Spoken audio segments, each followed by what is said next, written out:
పట్టణంలో వేంచేసి ఉన్న శ్రీ లక్ష్మీ నరసింహ సన్నిధిలో వార్షిక బ్రహ్మోత్సవాలు కన్నుల పండుగ జరుగుతున్నాయి. ఈ సందర్భంగా ఆదివారం స్వామివారు యాలి వాహనంపై భక్తులు దర్శనమిచ్చారు. ఉత్సవానికి కైంకర్యపరులుగా మంగళగిరి పట్టణానికి చెందిన మురికిపోటి మాధవరావు జ్ఞాపకార్థం వారి కుటుంబ సభ్యులు వ్యవహరించారు. ఆలయ సహాయ కమిషనర్ అన్నపరెడ్డి రామకోటి రెడ్డి ఏర్పాట్లు పర్యవేక్షించారు.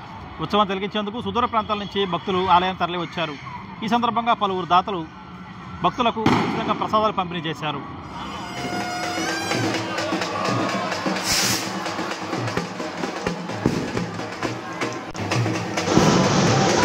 జయ నారసింహ, జయ జయ నారసింహ. ఈ రోజున స్వామివారు సాయంత్రపు పూట 8 గంటలకి స్వామి యాలి వాహనం మీదపై దర్శన భాగ్యాన్ని కల్పిస్తాడు. ఈ యాలి అనేటువంటిది అది ఒక క్రూరమైన జంతువు. అది సాధు జంతువు. ఆ యొక్క గజము ఏనుగు, ఆ ఏనుగుని ఆ యొక్క స్వామివారి యొక్క అనురాగంతో కానీ అట్లా అదేవిధంగా భక్తుల యొక్క ప్రేమానురాగాలు కూడా ఆ యొక్క స్వామివారు చూస్తూ ఉంటారు ప్రతినిత్యం కూడా. ఈ సాధు జంతువైనటువంటి ఏనుగుని ఆ క్రూరమైనటువంటి యాలి దానిపైన ఎక్కి వధిస్తూ ఉంటే దాన్ని హింసిస్తూ ఉంటుంది. ఆ హింసను తట్టుకోలేక స్వామివారిని ప్రార్థిస్తుంది ఆ గజము. అప్పుడు స్వామివారు వచ్చి ఆ యొక్క గజాన్ని రక్షిస్తాడు. ఆ యొక్క యాలిని మదింపజేసి దాని యొక్క క్రూరత్వాన్ని నశింపజేసి సాత్విక స్వభావం కలిగినటువంటి ఆ యొక్క గజరాజును రక్షిస్తారు. అటువంటి రూపము ఈ యొక్క యాలి వాహనం. ఈ యాలి వాహనం మీద మనం దర్శన భాగ్యం చేసుకున్నట్లయితే మనలో వంటి క్రూరత్వాన్ని పోగొట్టి మనల్ని కూడా స్వామివారి యొక్క దివ్య మంగళ శాసనాలతో మనకి ఎటువంటి ఇబ్బందులు లేకుండా మనము కూడా నిశ్చలంగా ఉంటామని చెప్పేసి స్వామి యొక్క ప్రమాణం.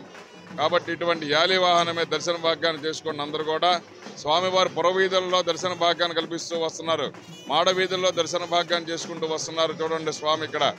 ఇటువంటి స్వామివారి దర్శనం చేసుకోండి. స్వామి దగ్గర రాలేనటువంటి పిల్లలు కానీ అదే వయసు మీద పెద్దలు కూడా స్వామి దర్శన భాగ్యాలు చేసుకోవాలని చెప్పేసి వాళ్ళ యొక్క కోరికలు తీర్చడానికి స్వామి వచ్చి దర్శన భాగ్యాన్ని కల్పిస్తున్నారు.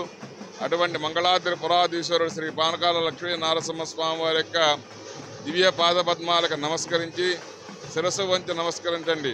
మనసులో ధ్యానం చేసుకోండి. జయ నారసింహ, జయ జయ నారసింహ అంటూ స్వామి యొక్క పాదపద్మాలకు నమస్కరించినట్లయితే మనలో క్రూరత్వాన్ని పోగొట్టి మనల్ని కూడా స్వామివారు నిత్యము ఆ యొక్క గజాన్ని ఏ విధంగా కాపాడారో అదేవిధంగా స్వామి ప్రతినిత్యం కూడా మనం చేసేటువంటి ప్రతి ఒక్క కార్యక్రమంలో కూడా స్వామి మన వెన్నంట ఉండి కాపాడుతారని చెప్పేసి మన క్షేత్ర పురాణాలు చెప్పబడుతున్నాయి. కాబట్టి అందరికీ కూడా స్వామి యొక్క దివ్య మంగళ శాసనాలు. జయ నారసింహ, జయ జయ నారసింహ.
మనోరాలు